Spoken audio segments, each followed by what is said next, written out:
करमपुर लाड़ो Indus highway ते जिते मुगी नईम अख्तर बप्पड़ के वारसन पारां नौजवान नईम अख्तर बप्पड़ की बाज़ियाबी लाइ एहतिजाजी धरणो हुयो आहे। धरणे में शरीक आहिनि जेका मुगी जा वारिस ऐं मुख़्तलिफ़ तंज़ीमनि जा अॻुवान ऐं कारकुन। अचो त इन वाक़े के हवाले सां उन्हनि सां ॻाल्हि ॿोल कयूं था। पुलिस यकी आसरा ॾींदी रहंदी आहे पर 10 ॾींहंनि ताईं को बि खड़तेल न निकितो आहे। असां मजबूर थी धरणो हयो आहे। असांजो धरणो हे आज़ादी छोकिरे जी ताईं नईम जी आज़ादी ताईं धरणो जारी रहंदो। असां हे जेतिरा ॾींहं लॻा ओतिरा ॾींहं असां धरणो हणंदासीं जेतिरे ताईं बाज़ियाब न थींदो। असांजो बाज़ियाब से हिन में इंतज़ामिया जी भी कमज़ोरी आहे, पुलिस जी भी कमज़ोरी आहे, जंहिंजे करे बाज़ियाब न थी सघियो आहे। आज़ाद न थींदो एतिरे ताईं धरणो जारी हूंदो। 10 को ॾींहं गुज़री चुका आहिनि। पुलिस डिपार्टमेंट हिन ताईं ख़ाली आसरा ॾींदी पई अचे। एसपी साहब सां असांजूं तक़रीबन 3 मुलाक़ातूं थी चुकियूं आहिनि, जंहिंमें एसपी साहब कोई बि चए थो मां टाइम फ्रेम न आहे। जेकॾहिं कोई टाइम फ्रेम हुजे चलो पोइ बि ठीकु आहे, असां मञूं त एसपी साहब कोशिशूं करे थो, राजूणी करे थो या प्रेशराइज़ करे थो, जेको बि करे थो, पर एसपी साहब चए थो मुंहिंजो टाइम फ्रेम कोई बि न आहे मुवगी खे बाज़ियाब कराइण जे लाइ। बाक़ी तव्हां ॾिसो था डिस्ट्रिक्ट कश्मीर, डिस्ट्रिक्ट शिकारपुर बिल्कुलु वाना ऐं वज़ीरिस्तान चइजे ईअं बणिजी चुका आहिनि। हिते हर उहो ॾींहुं ख़ाली न आहे जंहिं ॾींहुं का किडनैपिंग या चोराकारी या अगवा बराए तावान, माना उहो ॾींहुं ख़ाली न आहे जंहिं ॾींहुं तव्हांखे इहे शयूं करण में न ईंदियूं हुजनि।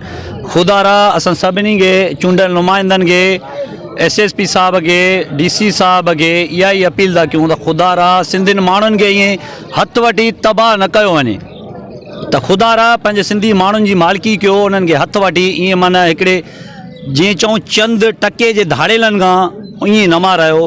हेॾी रियासत आहे, तव्हां ॾिसो पिया डिस्ट्रिक्ट कश्मीर, डिस्ट्रिक्ट शिकारपुर ॿई बॉर्डर एरिया आहिनि असांजा। 2 SSP ते कमु करनि पिया। 2 SSP जे बावजूदि कोई रोड महफ़ूज़ न आहे, कोई मुसाफ़िर महफ़ूज़ न आहे, काई फैमिली महफ़ूज़ न आहे। ख़ुदा रा वरी बि असां इहो चवंदा पंहिंजे चूंडियल नुमाइंदनि खे, SP साहब खे, त ख़ुदा रा पंहिंजे अवाम जी मालिकी कयो पंहिंजे अवाम जी। सर असांजो SSP साहब खां बि इहो ई मुतालबो आहे त जल्द खां जल्द असांजे नईम बाग खे बाज़ियाब करायो वञे। जेसि ताईं नईम बाग जी बाज़ियाबी अमल में न ईंदी तेसि ताईं असांजो धरणो जारी रहंदो।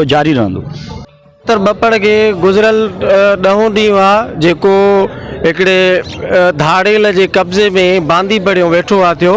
ऐं नईम अख्तर बप्पड़ UCPO आहे पीरबख्श सुजरा जो, ऐं उन जे अंडर 18 टीमूं कमु थियूं करनि, पोलियो वर्कर उन जे हेठां कमु था करनि। रियासत ऐं हेल्थ ख़ामोश आहे ऐं पाकिस्तान गवर्नमेंट पोलियो मां अरबें रुपयनि जी बजट हणे थी ऐं उन्हनि खे कवर थी करे। गुज़िरियल 10 ॾींहं आहे पोलियो जो वर्कर आहे, उन्हनि जो हिकिड़ो नुमाइंदो आहे, उनखे बाज़ियाब कराइण में नाकाम थी चुका आहिनि। SP हिते मौजूदु कोन्हे, इन्हनि माण्हुनि सां केरु ॻाल्हाइण लाइ तयारु कोन्हे, का ॻाल्हि करण लाइ तयारु कोन्हे। मां क़ौमी अवामी तहरीक जे प्लेटफॉर्म GDA जे प्लेटफॉर्म तां ऐं जेके बि असांजो बिरादर मुआज़ आहिनि जेके असां सां गॾु इताद में शरीक आहिनि, असीं मुतालबो था कयूं त नईम अख्तर बप्पड़ खे जल्द खां जल्द रिहा कयो वञे, न त ॿी सूरत में SP ऑफिस जो घेराव थींदो ऐं असां पंहिंजे एहतिजाजी दायरे खे अॻिते घणो वधाईंदासीं। मुंहिंजो मुतालबो इहो ई आहे त मुंहिंजो भाउ जल्द खां जल्द बाज़ियाब थिए। पुलिस SP साहब पंहिंजो कमु करे रहियो आहे, पर SP साहब जी जेके बि टीमूं न आयल आहिनि उहे धाड़ेलनि जे साथारी आहिनि। काफ़ी ॾींहं थी चुका आहिनि, हिन खे 8 ॾींहं थिया, 9 ॾींहं अॼु आहे। उहो 2 ॾींहं 3 ॾींहं हुन वरिता हुया, उहो बि टाइम पीरियड पूरो थी वियो, बाज़ियाब हिन टाइम न थी सघियो आहे। असांजो इहो ई आहे त जेकॾहिं असांजो भाउ बाज़ियाब थिए थो त बहितर ॻाल्हि आहे, जे न त असां जेतिरे ताईं असांजो भाउ बाज़ियाब न थींदो, जेतिरो टाइम लॻी वञे असां हिते पंहिंजा खेमा हणी हर शइ असां हिते वेही रहंदासीं। मुगी नौजवान नईम अख्तर बप्पड़ जे वारसनि ऐं मुख़्तलिफ़ तंज़ीमनि जे अॻुवाननि ऐं कारकुननि जो चवण हो त मुगी नौजवान नईम अख्तर बप्पड़ खे अगवा थिए काफ़ी जेका ॾींहं गुज़री चुका आहिनि ऐं उनजी बि निशानदी थी चुकी आहे त नौजवान जे अगवा में कहिड़ो जेको आहे त टोलो मुलविस आहे ऐं उनजे बावजूद बि हद जी जेको आहे त नापरकोट पुलिस ऐं ज़िले बाज़ियाब न कराए सघी आहे। मुज़ाहिरनि जो वधीक चवणु हो त जेकॾहिं मुगी खे जेको आहे तुर्त बाज़ियाब न कयो वियो तेसि ताईं जेको आहे असां धरणो ऐं एहतिजाजनि जो सिलसिलो वधीक तेज़ कंदासीं। कैमरामैन टीम सां गॾु Javed Usman Vijani, JTN web news Karampur.